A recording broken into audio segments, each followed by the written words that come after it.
Hello दोस्तों, स्वागत है आपका फिर से अपने यूट्यूब चैनल टॉपर्स टारगेट पर। तो आज का जो हमारा इंडियन कॉन्स्टिट्यूशन एंड पॉलिटी के तहत एक क्या है इम्पोर्टेंट टॉपिक होने वाला है, वो है संविधान निर्माण यानी कि मेकिंग ऑफ इंडियन कॉन्स्टिट्यूशन। यानी कि जो आज आप वर्तमान में भारतीय संविधान देखते हैं, उस संविधान का निर्माण किस किस तरीके से हुआ, कौन कौन सी क्या है मेनली क्या है योजनाएं आई, तो उससे संबंधित क्या है आपको आज पढ़ने को मिलेगा। तो अगर मैं संविधान निर्माण की बात करूं तो संविधान सभा के निर्माण के लिए जो सबसे पहली मांग थी वो 1934 में स्वराज पार्टी के द्वारा उठाई गई थी। ये सवाल पूछ लिया जाता है कि भाई पहली मांग किसके द्वारा उठाई गई, संविधान सभा के निर्माण की पहली मांग किसके द्वारा उठाई गई। तो 1934 में आती है स्वराज पार्टी। और ये स्वराज पार्टी क्या है, इस स्वराज पार्टी ने संविधान सभा के निर्माण की, यानी कि भारतीयों को क्या है, भारतीयों के संविधान के निर्माण के लिए एक संविधान सभा का गठन किया जाए, इससे संबंधित पहली मांग स्वराज पार्टी ने उठाई 1934 में। अब अगर आप देखते हैं तो 1934 में ही, यानी कि इस स्वराज पार्टी के बाद एक व्यक्ति हैं एम.एन. रॉय। एम.एन. रॉय साहब ने भी क्या है 1934 में, यानी कि एंडिंग ऑफ 1934 में संविधान सभा के गठन की क्या है मांग उठाई। क्या उठाई? मांग उठाई। अब होता है क्या, तो फिर इसके बाद एम.एन. रॉय साहब ने भी उठाई। फिर इसके बाद 1935 का समय आता है और 1935 में क्या हो रहा था, कांग्रेस का अधिवेशन। कांग्रेस का क्या हो रहा था, अधिवेशन हो रहा था।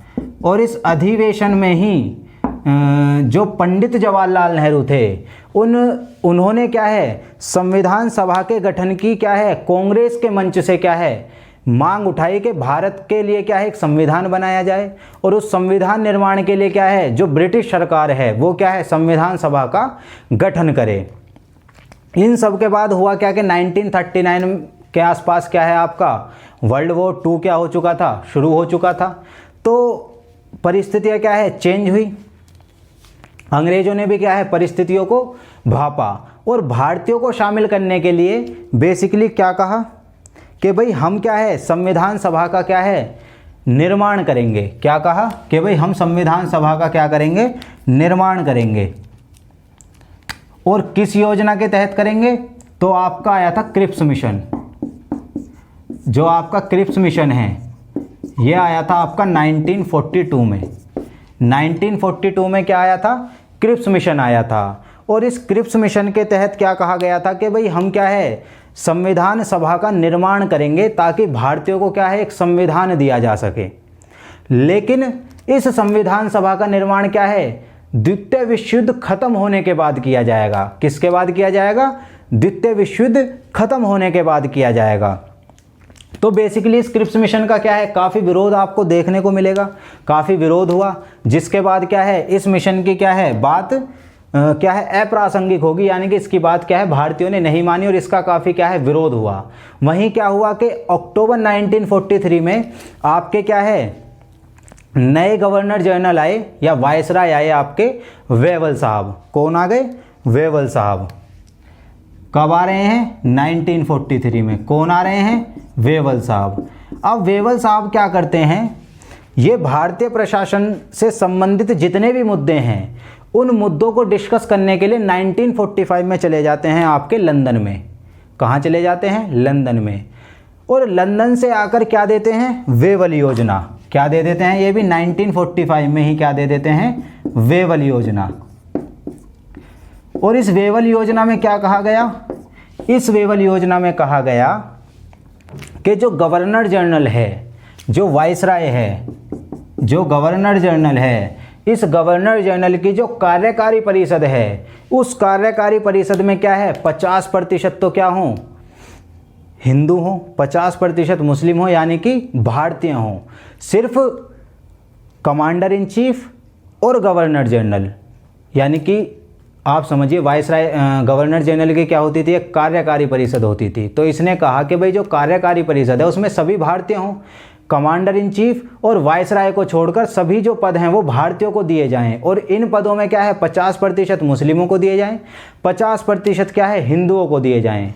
और इसने भी वही रिपीट किया जो क्रिप्स मिशन ने रिपीट किया, कहा कि भाई क्या है हम संविधान सभा के निर्माण की क्या है प्रक्रिया शुरू करेंगे, संविधान सभा का क्या है गठन करेंगे, लेकिन द्वितीय विश्व युद्ध समाप्त होने के बाद करेंगे। कब करेंगे? द्वितीय विश्व युद्ध समाप्त होने के बाद करेंगे। अब 1945 में आप देखेंगे कि सेकेंड वर्ल्ड वॉर क्या है समाप्त हो चुका है। भारतीयों ने भी क्या है कहीं ना कहीं उसमें क्या है भागीदारी दिखाई, और जब द्वितीय विश्व युद्ध समाप्त हो चुका है, और जैसा कि क्या है क्रिप्स मिशन भी यही कह रहा है कि भाई द्वितीय विश्व युद्ध के बाद करेंगे, इधर वेवल भी यही कह रहा है द्वितीय विश्व युद्ध के बाद करेंगे, उधर 1942 के आसपास क्या है आपका भारत छोड़ो आंदोलन चल चुका था, तो कहीं ना कहीं ब्रिटिश गवर्नमेंट भी क्या है कमज़ोर पड़ रही थी। तो ब्रिटिश गवर्नमेंट को भी क्या है जब दबाव बहुत ज़्यादा बना तो उसे भी क्या है लगा कि भाई अब क्या है भारतीय ऐसे नहीं मानने वाले, इनके लिए क्या है संविधान सभा का गठन करना ही पड़ेगा। और अंततः आपका आता है कैबिनेट मिशन। कैबिनेट मिशन, और ये कैबिनेट मिशन बेसिकली क्या है 1946 में आया आपका। 1946 में आपका क्या है कैबिनेट मिशन आया, और इसके अध्यक्ष जो थे इस कैबिनेट मिशन के वो थे स्टैफोर्ड क्रिप्स। स्टैफोर्ड क्रिप्स की अध्यक्षता में कैबिनेट मिशन 1946 में भारत में आया। और इसी कैबिनेट मिशन के तहत क्या किया गया, तो एक तो गवर्नर जनरल बदला गया और बनाया गया माउंटबेटन। कब बनाया गया? माउंटबेटन, ठीक है। और दूसरा संविधान सभा के गठन की क्या दे दी गई? हरी झंडी। संविधान सभा के गठन की क्या दे दी गई? हरी झंडी दे दी गई। कहा कि भाई संविधान सभा का क्या है गठन कीजिए, जो भारतीयों के लिए क्या है संविधान तैयार करेगी। और उस समय के जो क्या थे आपके प्रधानमंत्री थे, जिन्हें जो एटली साहब थे, उन्होंने भी क्या है कह दिया था कि भाई हम क्या है 30 जून 1948 को क्या है सत्ता हस्तांतरित कर देंगे। यानी कि आप पढ़ेंगे इतिहास में एक एटली घोषणा होती है, और उस एटली घोषणा में क्या कहा गया था कि भाई हम 30 जून 1948 को क्या है सत्ता का हस्तांतरण कर देंगे, भारतीयों को दे देंगे सत्ता। लेकिन होता क्या है कि माउंटबेटन साहब ने क्या है द्वितीय विश्व युद्ध इन्हीं के क्या है नेतृत्व में जीता गया था। तो और वो 15 अगस्त को क्या है बेसिकली इन्होंने क्या है जीत दर्ज की थी। तो 15 अगस्त को एक खास बनाने के लिए इन्होंने क्या है भारत को 15 अगस्त 1947 को ही क्या है आज़ाद घोषित कर दिया गया। लेकिन आज़ादी के बाद भी क्या है जब तक भारतीय अपना संविधान नहीं बना लेते तो उनका जो क्या है गवर्नर जनरल क्या है उन्हें दिया गया कि भाई गवर्नर जनरल क्या है आप पर शासन करता रहेगा, यानी कि आप गणराज्य नहीं बनेंगे, ठीक है ना, आप गणराज्य नहीं बनेंगे। तो कैबिनेट मिशन में क्या है एक तो माउंटबेटन नए गवर्नर जनरल बनकर आए, संविधान सभा का क्या है एक गठन किया गया, और ये संविधान सभा क्या है प्रातिनिधिक चुनाव। प्रातिनिधिक अगर आपसे पूछे ना कि भाई ये कैसे गठित हुई, तो प्रातिनिधिक चुनाव के तहत ये गठित हुई। यानी कि जो उस समय प्रांतीय विधानमंडल थी, उन विधानमंडल के जो सदस्य थे वो सदस्य संविधान सभा के सदस्यों का निर्वाचन कर रहे थे। कौन कर रहे थे? प्रांतीय विधानमंडल के सदस्य क्या कर रहे थे? निर्वाचन कर रहे थे। किसका कर रहे थे? संविधान सभा के सदस्यों का कर रहे थे। और प्रति 10 लाख व्यक्तियों पर क्या है एक सदस्य क्या है निर्वाचित किया जा रहा था संविधान सभा में। तो ये सब क्या है हमारा इतिहास है। एक तरीके से आप देखेंगे कि संविधान सभा का गठन कब हो रहा है। तो बेसिकली क्या देखते हैं आपके संविधान सभा का गठन, इसमें क्वेश्चन क्या पूछा जा सकता है कि किस मिशन के तहत हुआ, तो कैबिनेट मिशन है। जो 1946 में कौन इसके अध्यक्ष थे, तो स्टैफोर्ड क्रिप्स इसके अध्यक्ष थे। और बेसिकली क्या है प्रांतीय विधानमंडल के सदस्यों ने क्या है संविधान सभा के सदस्यों को चुना था। अब अगर मैं संविधान सभा की बात करूं तो प्रथम बैठक हुई थी 9 दिसंबर 1946 को। दरअसल जो हमारी संविधान सभा है वो कितनी बड़ी बनी थी, आप अगर ये देखेंगे जो संविधान सभा है वो हमारी बनी थी, टोटल उसमें मेंबर थे 389। यानी कि ये 389 कब हैं? जब तक पाकिस्तान का विभाजन नहीं हुआ। बेसिकली क्या है 3 जून 1947 को क्या है माउंटबेटन की घोषणा आई और कहा कि भाई दो क्या है, इस भारत में से क्या है, दो अधिराज्य बनेंगे, एक भारत होगा और एक क्या होगा आपका पाकिस्तान होगा। ये कब आई, माउंटबेटन घोषणा के तहत ये हुआ। तो उससे पहले संविधान सभा का गठन 1946 में बेसिकली आप देख सकते हैं, उससे पहले 4 बैठक भी हो चुकी थी। तो होता क्या है, तो टोटल सदस्य कितने बने, 389 बने। इन 389 में से 292 तो थे ब्रिटिश भारतीय प्रांत से। किससे थे, ब्रिटिश भारतीय प्रांत। 4 थे आपके कमिश्नरी से, कमिश्नरी यानी कि दिल्ली, ठीक है ना, दिल्ली हो गई, मैसूर हो गया, ये सब जो थे। और आपके 93 सदस्य आते थे देशी रियासतों से।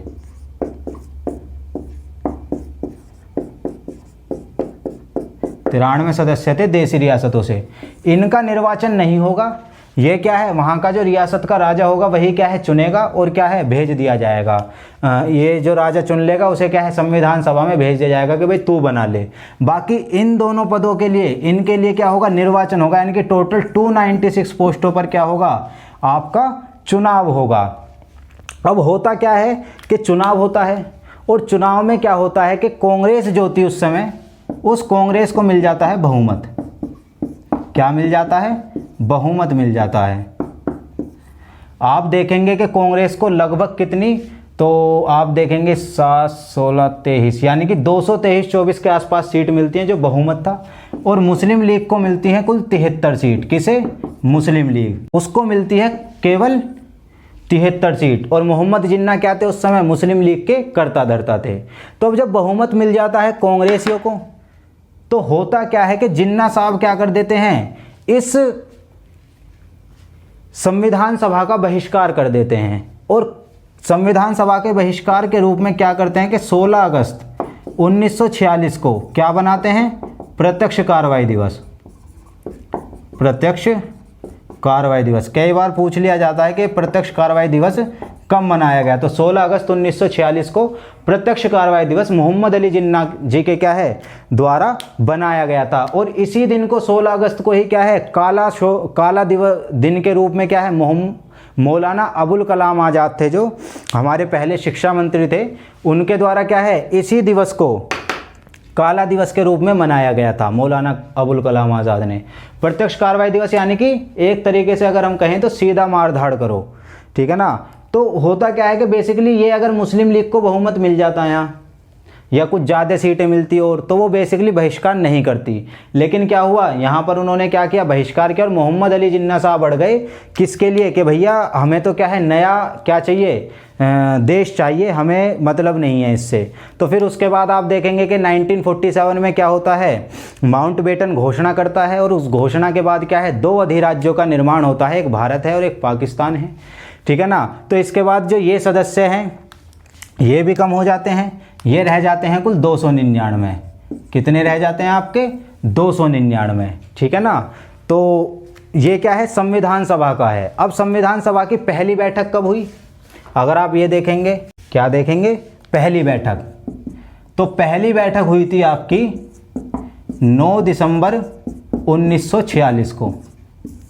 9 दिसंबर 1946 को उस समय इस बैठक के जो प्रोटेम स्पीकर यानी कि अस्थायी अध्यक्ष बनाए गए थे, डॉक्टर सच्चिदानंद सिन्हा बनाए गए थे। कौन बनाए गए थे, डॉक्टर सच्चिदानंद सिन्हा इस बैठक के क्या बनाए गए थे, प्रथम अध्यक्ष बनाए गए थे, अस्थायी अध्यक्ष, ठीक है ना। प्रथम अस्थायी अध्यक्ष बनाए गए थे सच्चिदानंद सिन्हा साहब।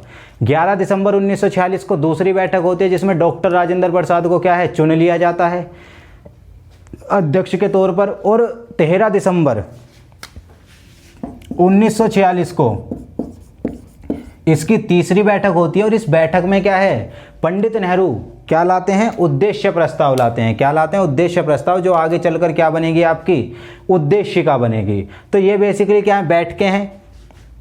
अगर आप देखेंगे बहुत सारी समितियों का क्या होता है, गठन होता है, जैसे संघ शक्ति समिति, संघ संविधान समिति जिसके क्या हैं जवाहरलाल नेहरू साहब क्या होते हैं, अध्यक्ष होते हैं। प्रारूप समिति जो 29 अगस्त 1947 को गठित हुई डॉक्टर भीमराव अंबेडकर की अध्यक्षता में, और इसमें कुल क्या है 7 सदस्य थे। के.एम. मुंशी, गोपाल स्वामी अयंगर, कृष्ण स्वामी, अल्लादी कृष्ण स्वामी, डी.पी. खेतान, बी.एल. मित्र और टी.टी. कृष्णाचारी के स्थान पर आए थे आपके कौन, डी.पी. खेतान। तो ये कुल क्या थे आपके 7 सदस्य थे प्रारूप समिति के, जो क्या है गठित होती है आपकी 29 अगस्त 1947 को संविधान का क्या है ड्राफ्ट तैयार करने के लिए। क्या करने के लिए, ड्राफ्ट। और इस संविधान सभा का वैधानिक सलाहकार कौन था, तो वे थे BN. Rao, note M.N.. Rao. BN. Rao उसके क्या थे, विधिक सलाहकार या क्या थे आपके, वैधानिक सलाहकार थे बी.एन. राव साहब। अगर आप इस संविधान सभा से संबंधित और बातें क्या है देखना चाहते हैं तो क्या है आप अगली वीडियो में क्या है देख सकते हैं। तो धन्यवाद।